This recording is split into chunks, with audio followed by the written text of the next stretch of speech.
सर्वप्रथम मी आपण सर्वांची माफी मागतो की आपल्याला दिलेल्या वेळेनुसार थोडंसं वाट पाहावी लागली, वेट करावं लागलं आणि सर्वांचं मी स्वागत करतो. सुस्वागतम, वेलकम.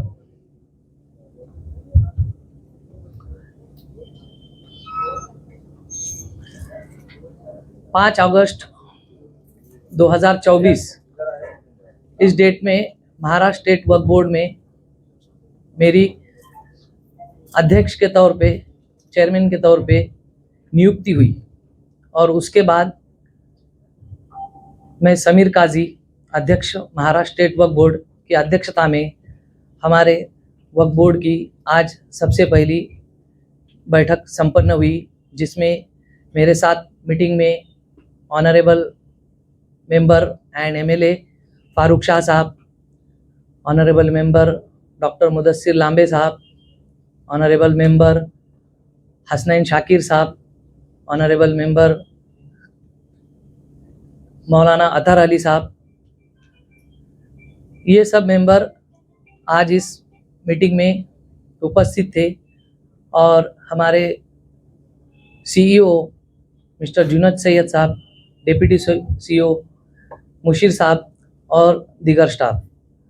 आज की इस मीटिंग का जो एजेंडा था वो बिल्कुल हमने एक शॉर्ट एजेंडा रखा था, फर्स्ट मीटिंग है इसलिए, और कुछ अहम पॉलिसी मेकिंग डिसीजंस हमने आज लिए हैं जो वक्फ बोर्ड के लिए, एक आम आदमी के लिए एक राहत भरे रहेंगे.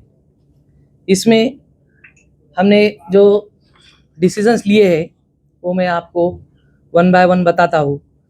जो हमारे स्टेट में जो डिस्ट्रिक्ट वक्फ ऑफिस के लिए हमने जो काम शुरू किया था, पहले हमारे सिर्फ जो है तो रीजनल वक्फ ऑफिस थे अदर दैन मराठवाड़ा में ही सिर्फ डिस्ट्रिक्ट वक्फ ऑफिस थे.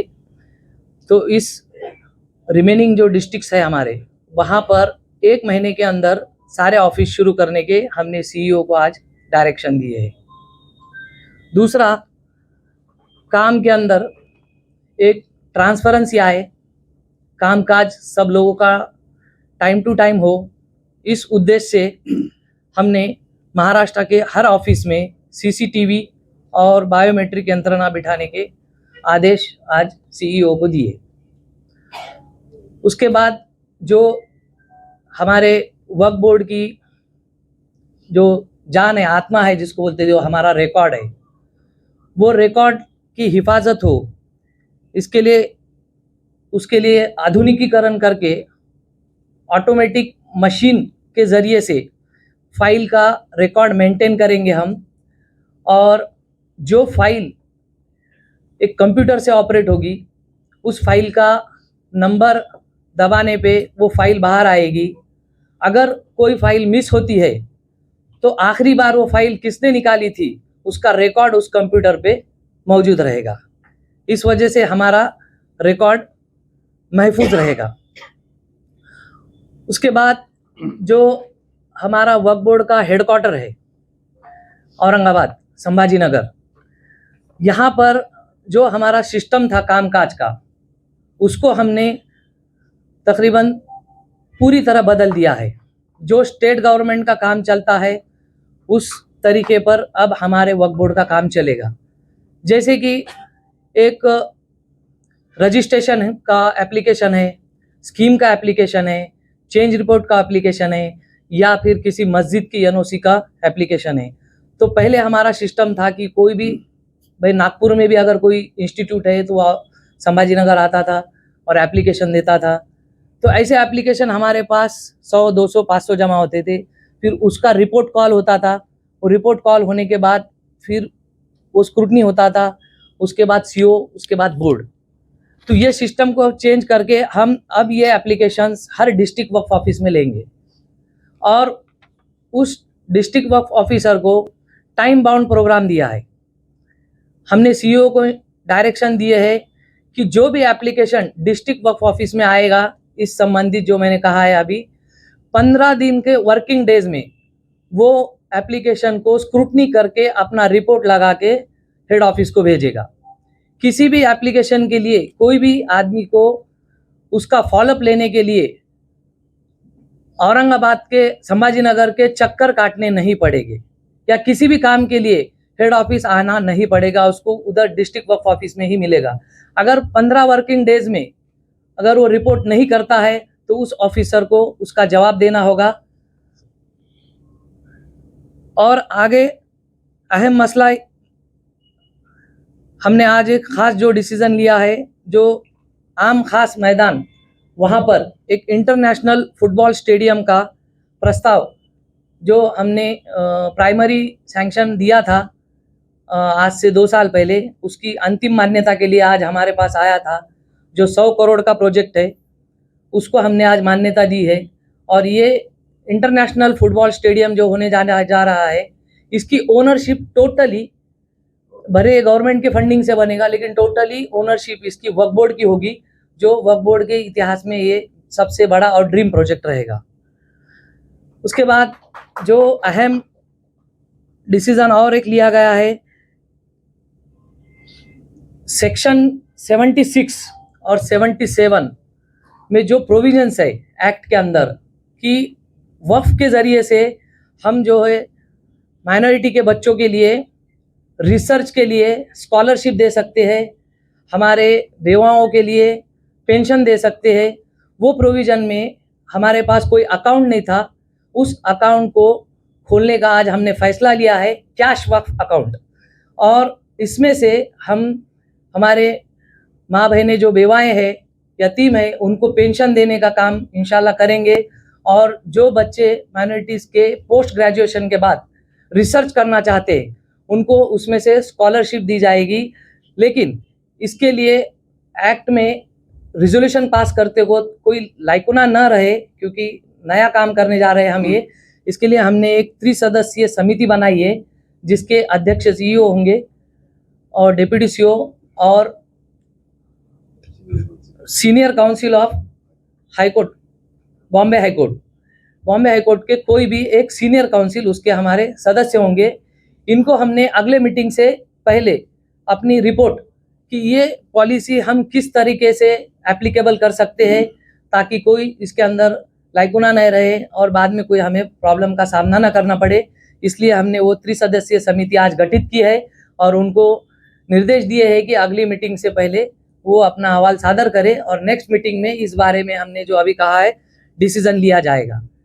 उसके बाद हमारे वक्फ बोर्ड के अंदर जो भी काम होते हैं, चाहे स्कीम हो, रजिस्ट्रेशन हो, लीज का प्रपोजल हो, ये सारे प्रपोजल्स में कुछ बातें हमारे सामने आई है कि जो हम ऑर्डर पास करते हैं उसमें कुछ टेक्निकल लाइकुना होने की वजह से ट्रिब्यूनल और हाई कोर्ट से वो ऑर्डर सेट असाइड होती है और वापस हमारे पास आती है, उसको हमको दोबारा सुनना पड़ता है, उसमें हमारा काफ़ी समय जाता है।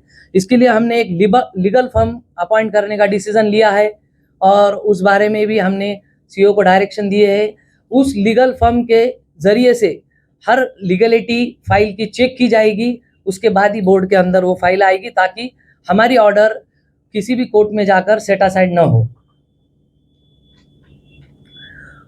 दूसरी बात, अभी हम लोगों ने गवर्नमेंट से जो परमिशन ली थी रिक्रूटमेंट की, 169 लोगों की परमिशन हमको मिली थी, जिसमें से 60 लोगों का रिक्रूटमेंट हमने किया है, जिसकी वजह से बोर्ड के ऊपर जो है तिजोरी पे काफ़ी बोझा हुआ है। तो उसको हम कैसे रिकवर करेंगे?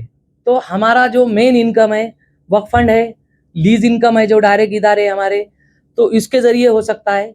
इसलिए हमने वक्फ एक्ट के लीज रूल के जो क्लॉज है 1995 से पहले के जो हमारे किराएदार है उनको अभी डिस्ट्रिक्ट वक्फ ऑफिस के ज़रिए से एक प्रस्ताव जाएगा कि वो 15 दिन के अंदर लीज रूल के मुताबिक अपना नए किराए के साथ अपना प्रस्ताव सादर करे। अगर वो ऐसा नहीं करते हैं तो 15 दिन के बाद वो डिस्ट्रिक्ट वक्फ ऑफिसर हमारा 54 और 52A के तहत उसके ऊपर कार्रवाई करेगा और कार्रवाई करके बोर्ड को वो प्रस्ताव भेजेगा।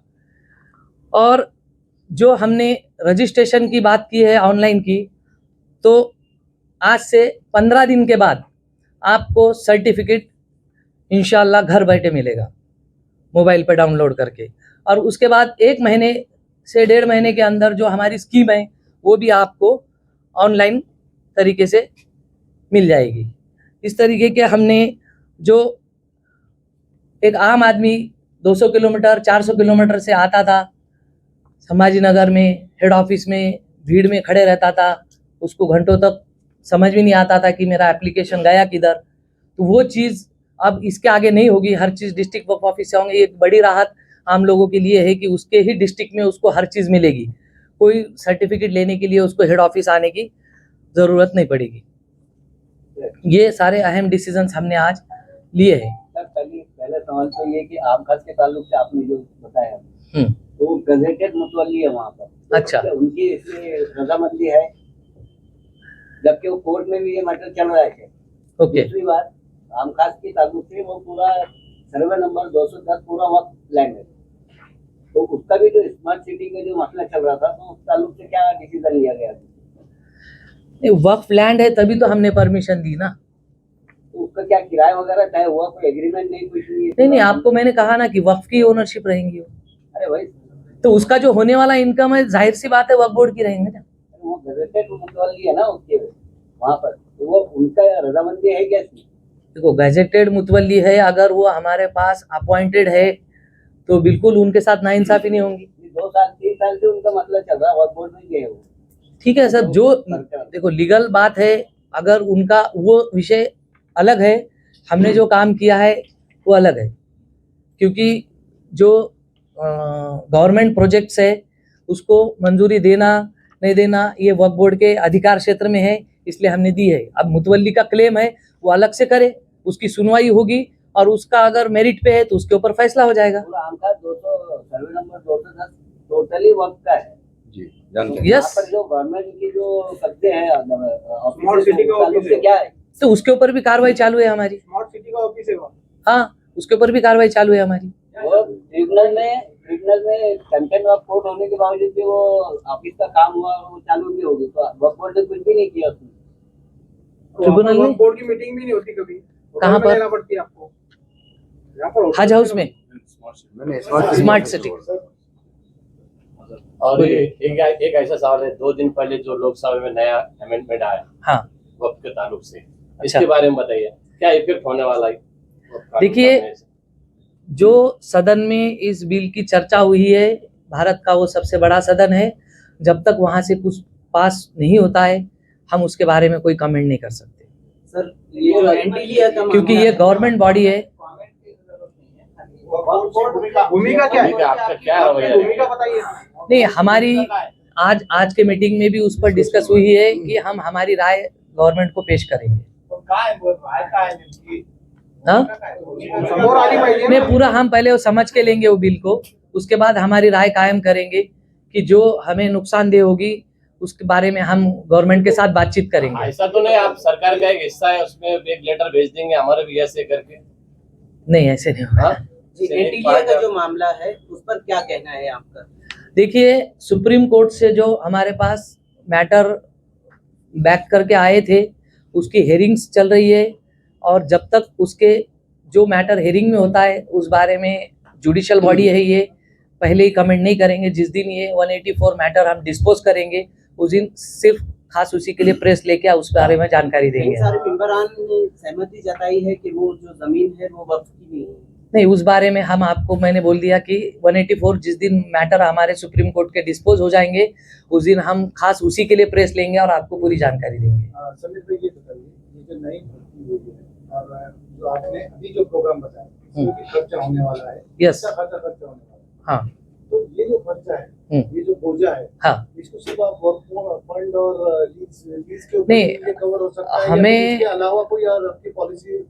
यस, यस, चैरिटी कमिश्नर के पास भी पानी पड़ेगा आपके। देखिए, हमारा ये जो रिलेटेड मेरा सवाल है, बोलिए। स्टेट गवर्नमेंट की लाडली बहना, हाँ, और मौलाना आजाद विकास महामंडल मार्केट, उसके थ्रू जो है पीजी वगैरह बच्चों को ऑलरेडी स्कीम्स चालू है, तो वक्फ बोर्ड ये नई दुकान क्यों लगा रही है?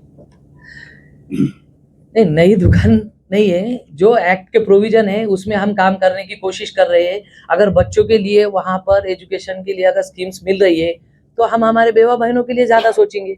वो कमिटी देखो अभी फाइनल ठीक है, हम फिर वक्फ बोर्ड के पास पैसा ज्यादा हो गया है क्या इलेक्शन नहीं, कैश इलेक्शन का फंडा तो नहीं हो सकता? नहीं, देखिए मैंने पहले क्या कहा कि हम कैश वक्फ का अकाउंट शुरू कर रहे हैं, जिसमें लोगों का कैश वक्फ आएगा और उस अकाउंट से हम लोग वो काम करेंगे।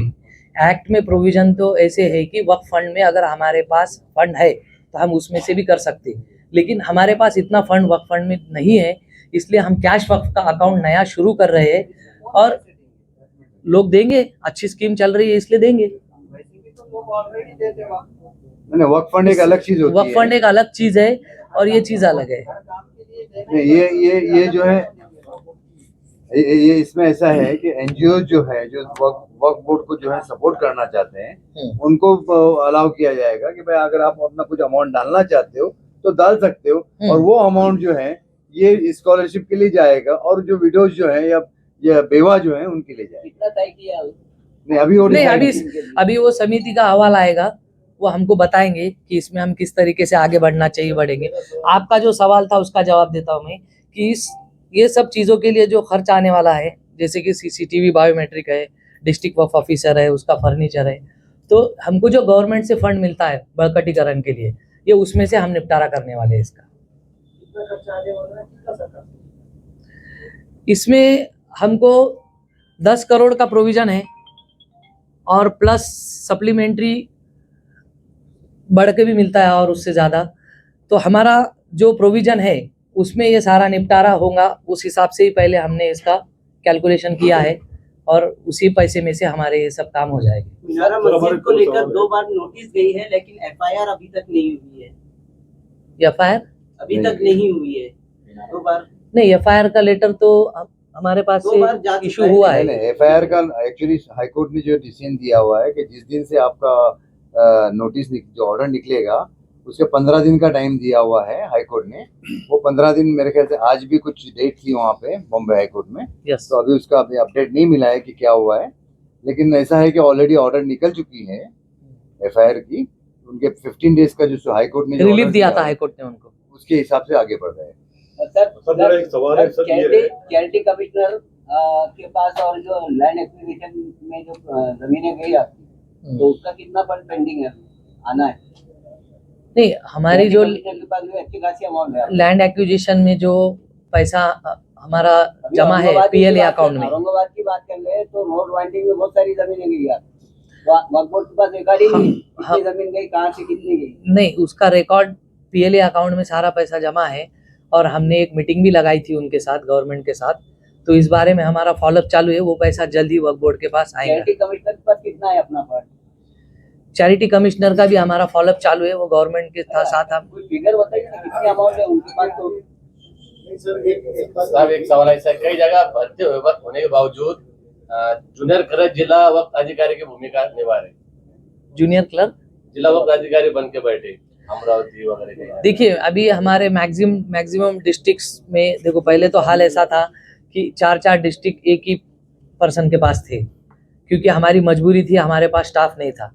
अभी मैंने वही बताया कि 170 में से 60 लोग की रिक्रूटमेंट हुई है, और अगर ये लीज का रेंट हमारा बढ़ जाता है, हमारी इनकम बढ़ जाती है, तो 119 अभी भरना बाकी है। तुरंत हम आने वाले 6 महीने के अंदर जो है तो दूसरा 60 का भी लॉट निकालने वाले हैं।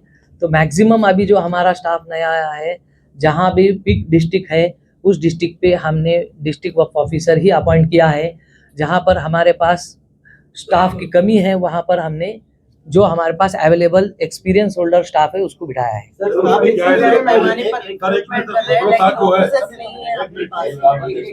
के हिसाब इसी से सिलसिले में एक सवाल मेरा ये है, ये खुसरो साहब जो है वो right from Ratnagiri to Jalgaon इतने 10 डिस्ट्रिक्ट के वक्फ ऑफिसर बोल के वो काम करते थे।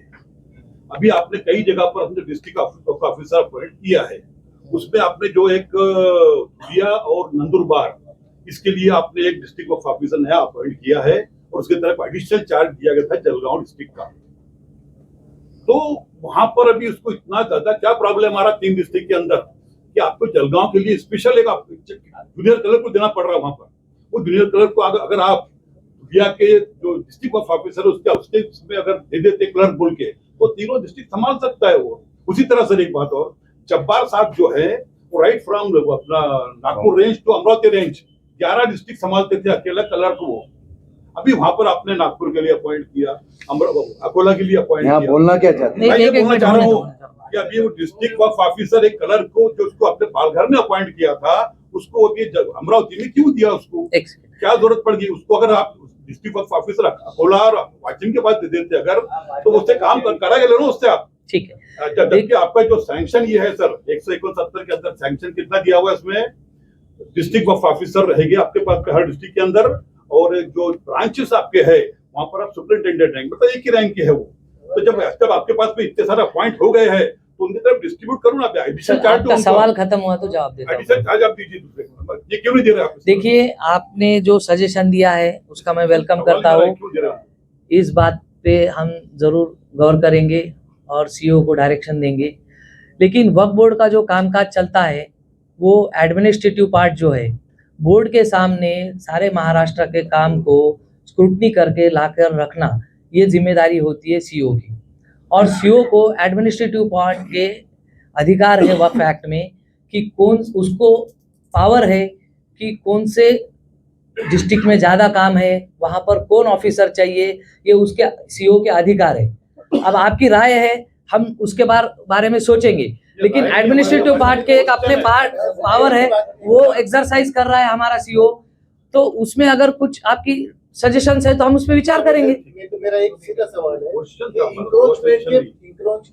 इंक्रोचमेंट जो मामला है, हाँ। इसमें एक पहले मुहिम ली गई थी जिसमें अच्छे खासे एफआईआर दाखिल किए गए थे, बीच में वो मुहिम बंद पड़ गई। हाँ। वक्फ बोर्ड की जो जगह है जिसपे इंक्रोचमेंट हो चुके हैं, वहां पर आप लोगों ने एफआईआर करे, वहां से लोगों को हटाए, और फिर वहां से परेशानी हुई कि अभी ये बंद है।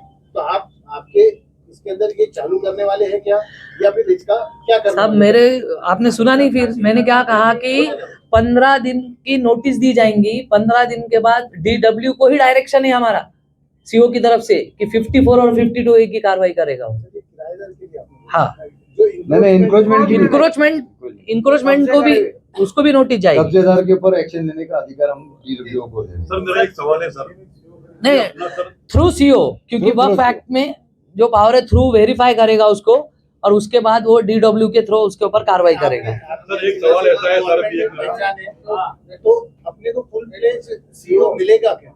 पहचान के साथ आपका वजन भी है सर। सरकार में जो खरी पडत नव्हते, प्रभारी सीईओ किती दिवस ठेवायचे? ते तहसीलदार तहसीलदार को चेंज कर दिए। वो भी ऑलरेडी दे दिए हैं। हमने देखिए मैं इसका पहले जवाब देता हूँ, फिर आपका भी सवाल सुनता हूँ।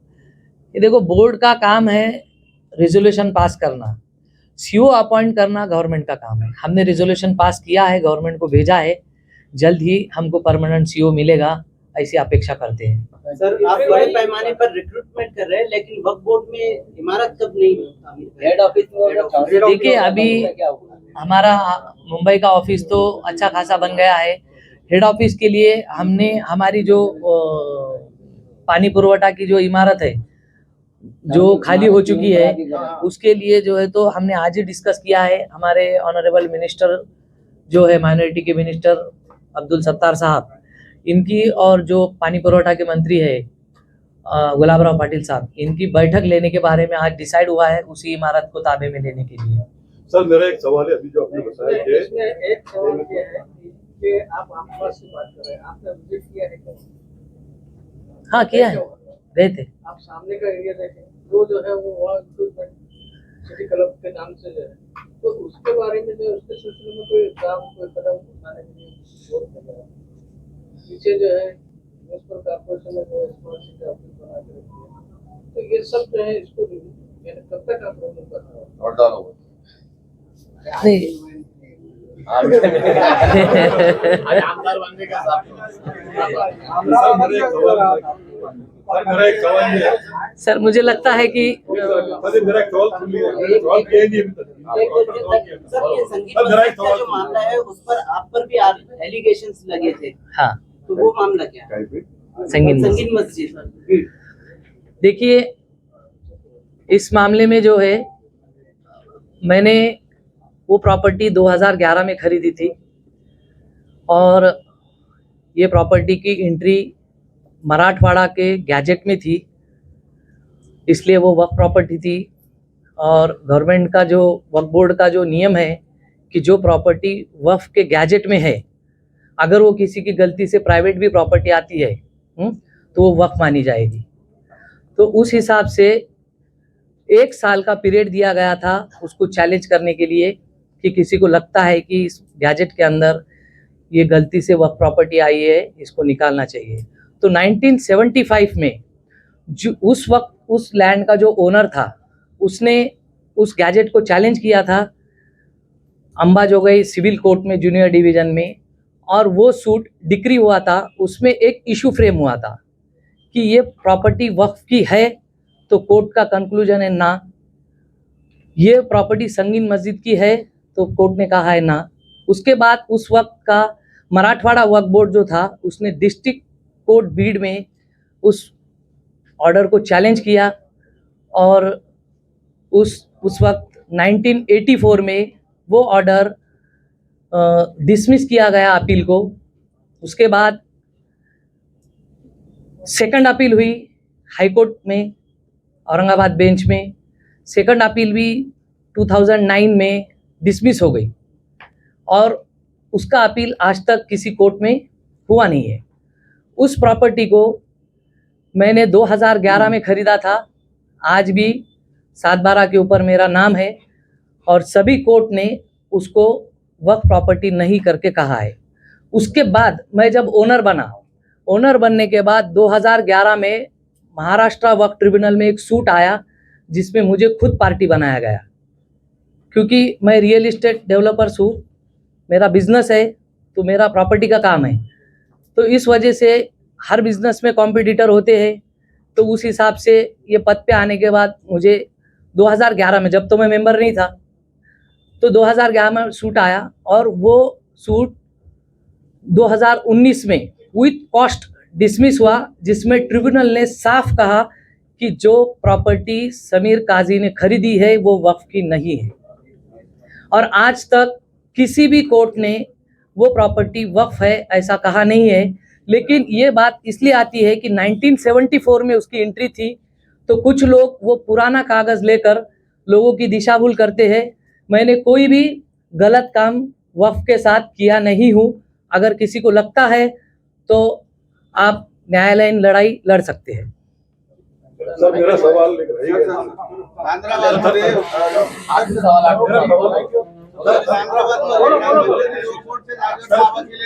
आणि त्याने दावा पण केला ग्रामपंचायतीने की ती जागा आमची आहे, पण ते नंबर 8 ग्रामसेवकांनी भोगोडच्या जागेवर तयार करून पर्ची देत, त्याच्यामध्ये दंगल पण झाली खुलताबादला, गुन्हे दाखल झाले, पण भोगोडन त्याची दखल घेतली नाही। चलिए, शुक्रिया आपका, बहुत बहुत शुक्रिया आपका। मुझे लगता है कि आप सब सेटिस्फाइड हुए होंगे। सर अभी आपने बताया कि भाई पहले जो है तो रीजनल वक्फ ऑफिसर हुआ करते थे, अभी सब जो 169 जो अभी गवर्नमेंट ने सैंक्शन की पोस्ट, उसमें रीजनल वक्फ ऑफिस की कोई जगह रही नहीं। तो सर मेरा ये कहना है, सवाल ये है कि ये अभी आपने भी कहा था कि अभी जो 60 लोग भर्ती किए उनके लिए आपको रेवेन्यू भी कलेक्ट करना है। तो सब जो एक रीजनल वक्फ ऑफिस जो वहाँ पर आपने खोला है वो अपना मुंबई में, उसको आप 5 लाख रुपए महीना दे रहे हो, उसको जो तकरीबन आप 1 करोड़ रुपए उस पर खर्चा कर रहे हैं। तो जबकि आपके पास में मुंबई के अंदर 2 प्रॉपर्टी ऐसी है कि जो direct under control of Waqf board है, तो वहाँ पर डिस्ट्रिक्ट वक्फ ऑफिसर का ऑफिस वहाँ खोल सकते हैं। सर देखिए, यहाँ पर क्यों जरूरत पड़ रही है उसकी, ऐसा क्या बताता हूँ मैं, सबसे पहले तो हमको ये दिमाग से निकालना है, ये जो बॉडी है ये गवर्नमेंट बॉडी है।